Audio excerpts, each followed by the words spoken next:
Let's go.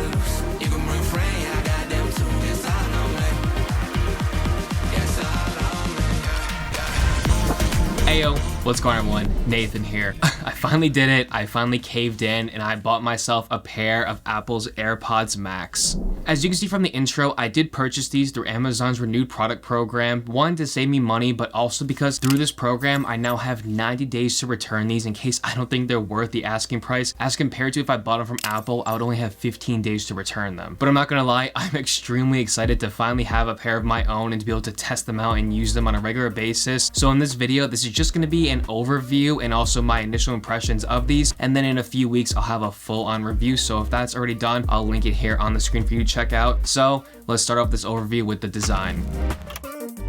So the AirPods Max almost have an iconic style at this point, as it's now been 2 years since their original release date, but these are an ultra premium set of headphones. The top portion is made out of stainless steel, which is covered up with a super soft touch silicone, and then this flares out to reveal this mesh material, which is very flexible and forgiving, and it's going to disperse some of the weight on the top of your head across this whole area, so they don't feel quite as heavy. The ear cups are made out of anodized aluminum, and then the ear pads themselves are also a mesh material, which are super plushy and actually really comfortable to wear. So I have worn these twice to the gym so far, and the ear cups did collect some sweat inside of it as it was like physically wet to the touch, but it also surprisingly dried at a really fast rate, and that's because of this mesh material. Weighing in at just under 385 grams, these are definitely a heavy pair of headphones, but you would expect that from something made out of such premium materials. But over my short use of it, I have not noticed much fatigue wearing it for a long period of time, but I'm gonna save my full final thoughts on that for the full review. So as you can tell, I did get these in the silver colorway, but they do also come in space gray, blue, red, and green. I just thought that these would match the most with what I wear most often, and I really do like that clean white Apple aesthetic.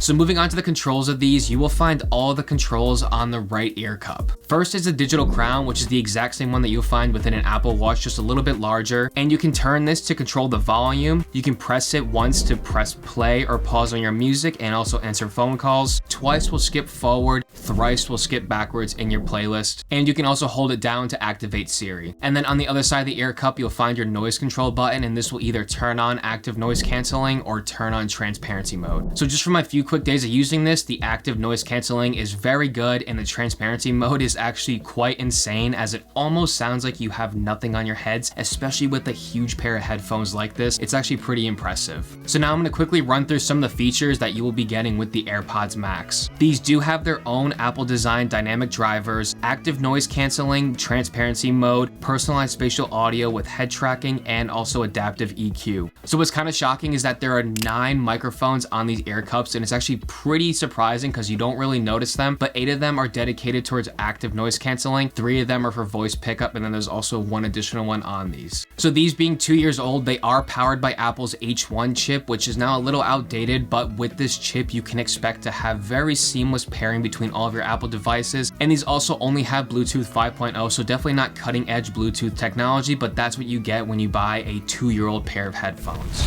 So battery life is definitely gonna have to be something I'm gonna have to test out with these for my full review, but these are rated to have 20 hours of music listening with ANC or transparency mode on with a single charge. So what is nice about these is that with just 5 minutes of charging, you can get an hour and a half of playback time with these. So like if you were to get to the gym and these were dead, plug them in for 5 minutes and they should last you your whole workout. And unfortunately, these do charge charge via lightning, so definitely an outdated cable, and I would have loved to have seen USB-C on these. So one thing I'm really curious about with preserving battery life is that there's no off switch on them, so they're always kind of just on, and the closest thing that you can get to turning them off is by putting them in their smart case, and this will put them into an ultra low power mode. And so that leads me to one of Apple's most questionable design decisions in the last decade, and that's their smart case for these. So this smart case does not completely enclose the headphones, and there's always parts of the ear cups showing at the top and bottom, and also the whole headband is always exposed no matter what. You pretty much just open up the flap that's held down by magnets, slide the headphones in, and then close it, and then just like that, that's your case, and it looks like a little purse kind of.